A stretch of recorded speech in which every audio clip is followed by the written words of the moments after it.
Chào mọi người, bạn đang xem kênh Vui Bé Mía và tất nhiên mình là Mía. Hôm nay sẽ hướng dẫn bạn làm một cái cài tóc cho búp bê bằng vải nhé. Nguyên liệu thì bạn chỉ cần một sợi dây thun nhỏ và vải thôi. Nếu có thể thì hãy chọn loại vải mỏng nha.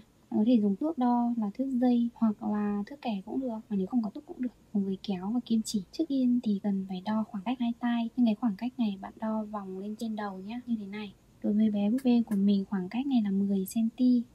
Mình lấy khoảng cách này để mình cắt một miếng vải hình chữ nhật có kích thước là 10 cm nhân với tầm khoảng 3 đến 4 cm bề rộng. Mình cần cắt 2 miếng như thế nhá.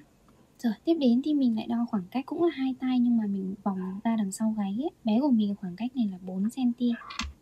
Cái khoảng cách này mình sẽ dùng để cắt sợi dây thun. Mình sẽ cắt là 4 cm hoặc là cắt ngắn hơn một chút, 3 cm cũng được. Nhưng mình nghĩ là nên lấy đoạn ngắn hơn nhá.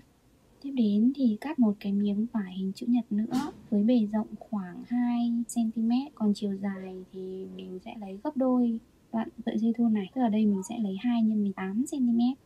Vậy là tổng cộng mình sẽ có 2 miếng vải kích thước bằng nhau hình chữ nhật lớn hơn một chút, một miếng vải nhỏ hơn và một sợi dây thun. Đây là mình đã xong cái quá trình cắt rồi. Giờ thì mình sẽ may chúng lại với nhau nha. Nếu có thể thì bạn hãy chọn loại chỉ màu nó tương đồng với vải để không bị lộ chỉ ra thì sẽ đẹp hơn nhé. Trước tiên thì mình sẽ may miếng vải nhỏ để đi kèm với lại sợi dây thun. Bạn xác định mặt phải và mặt trái cho mình nhé. Thì mình sẽ gấp mặt phải vào nhau và may ở phần viền mép.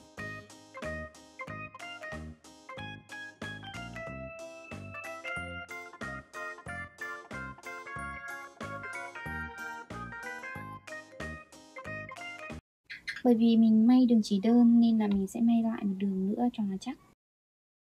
Thì mình sẽ cắt những cái sợi chỉ thừa và lấy lửa hơ phần viền mép. Cái phần dùng lửa này thì tùy vào chất liệu vải nhé. Có loại vải thì mình dùng lửa hơ là không có tác dụng đâu.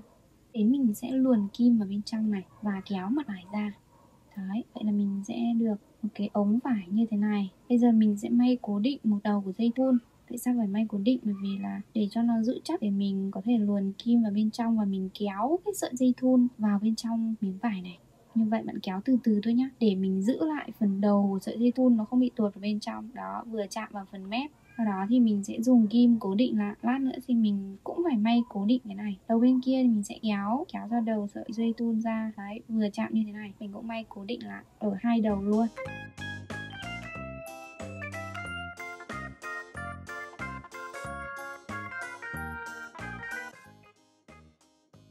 Kết quả là nó sẽ như thế này, nó sẽ có cái độ co giãn như này này. Mình cũng sẽ làm tương tự với hai miếng vải còn lại. Đó là gấp mặt phải, may viền mép, lộn phải ra. Gấp mặt phải, may viền mép,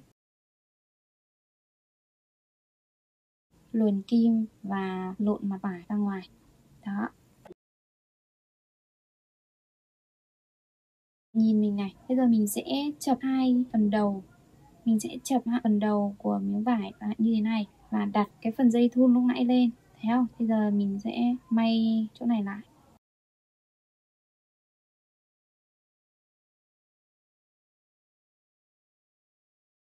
Tiếp đến này, lại luồn cái ống vải lúc nãy vào bên trong như thế này, thấy không? Chập hai cái phần đầu lại với nhau, đó, và đặt cái đầu còn lại của chỗ dây thun ấy, đặt lên và mình lại may lại như vậy.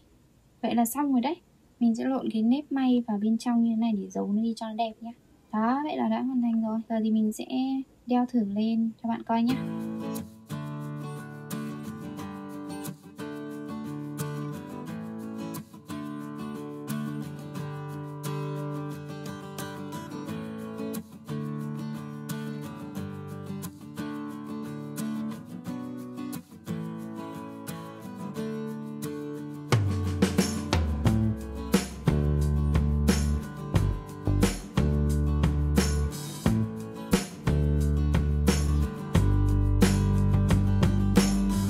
Rất là đơn giản đúng không? Các bạn sẽ thành công với sản phẩm này. Cảm ơn bạn đã xem video và nếu thích thì nhớ ấn like và đăng ký kênh để gặp mình ở một video khác nha. Bye bye.